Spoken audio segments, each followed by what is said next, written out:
so I started thinking, okay, what I need to do is I need to build this into a whole program, and so we did.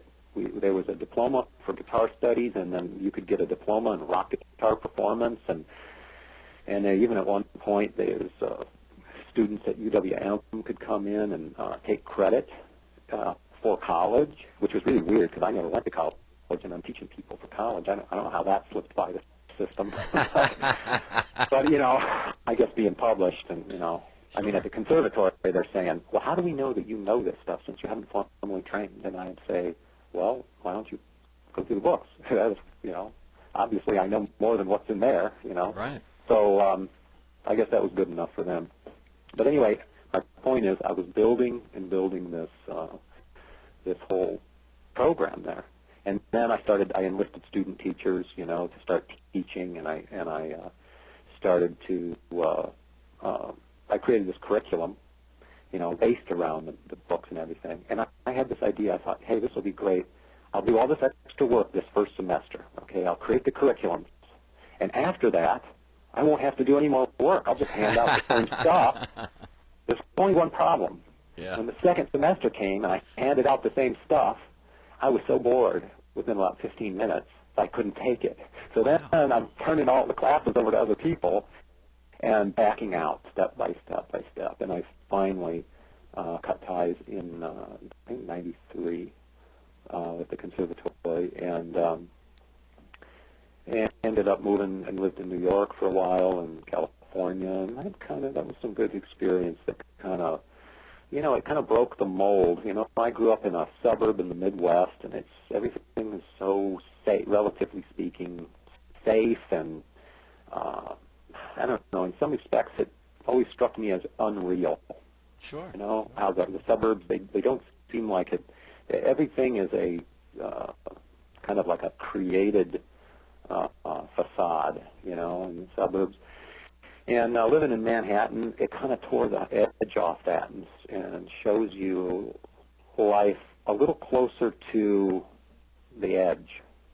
And getting that and seeing that kind of opened up to me a whole new thing about music and what it means on a social level, because fundamentally, as an instrumentalist, you can have an artistic voice, but music fundamentally is more than that. It's that music that becomes popular is about a social movement it taps into, and it has meaning to people. That's why instrumental music is never going to be as popular or successful, except with maybe these brief exceptions, in time where something breaks through the mainstream. But it's meaning, and that's what I think as a band. A lot of people get the cart before the horse. They're thinking, hey, I want to play music, so it means I need to write some stuff. Let's write something so that we have something to play.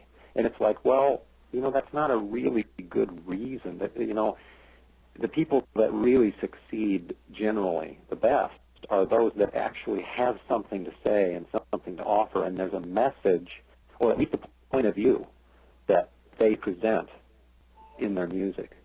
So when you have something to say through experience, which often comes through pain or difficulties, not always, but that's often where it does come. It helps one write stuff that matters. And when you write stuff that matters, suddenly the band becomes a vehicle to deliver a message. And in that respect, I guess I finally have something to say. Yeah, well, this is an excellent point. I just want to interject here, and this is a thing that I try to impress upon, especially upon the students that are studying composition at the school, which is exactly what Troy is saying.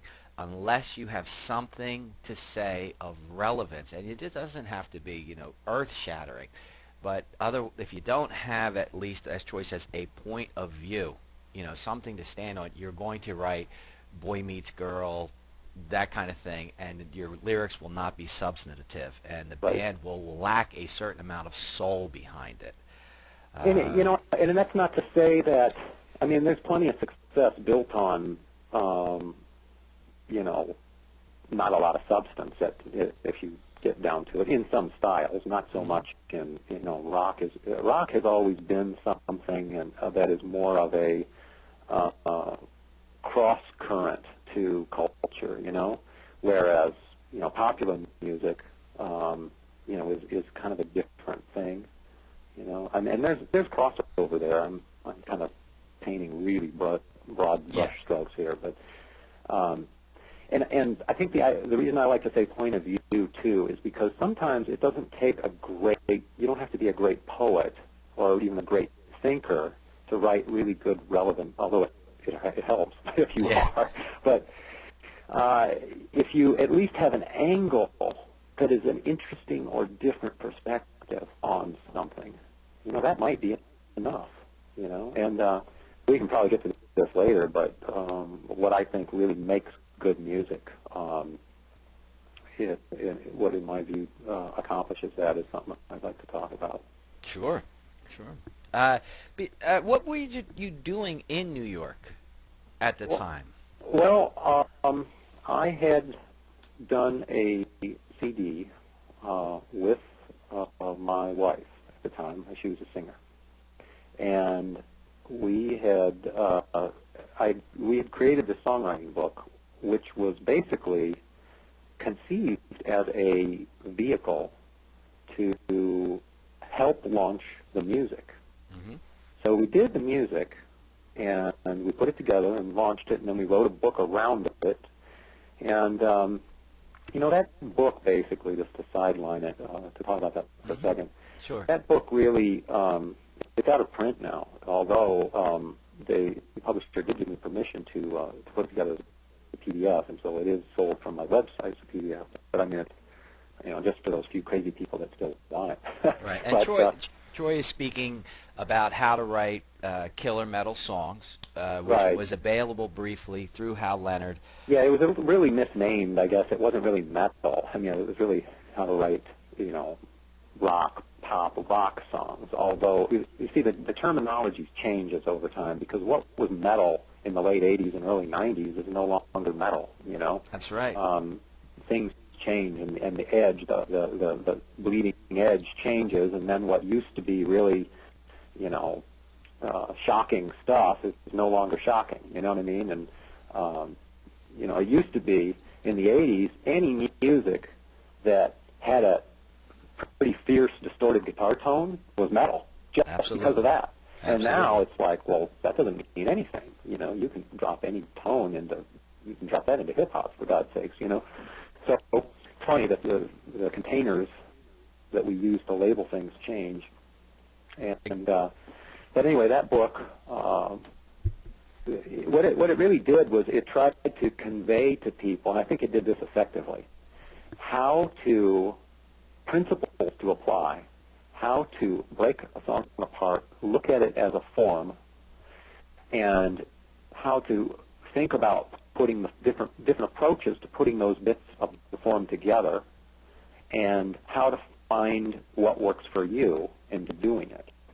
And I remember even I had some disagreements when that book was coming out with the publisher, one of the guys that was kind of in charge there, and Leonard, because he was looking at it and he was like, what is this? You're showing people this, and there isn't anything here. He was like looking for me to teach people how to rhyme words or something, and I'm thinking... Right, the standard rules of arrangement and composition. Yeah, and I said, listen, man, people know how to do that, I think what people need is an overview of how to put the things together and understand that to have the confidence to pursue their own vision. And if they start doing that and allow themselves to free associate and allow themselves to write something, and even if it's not great, to don't judge it, just write it first, finish it, then put it up and look at it,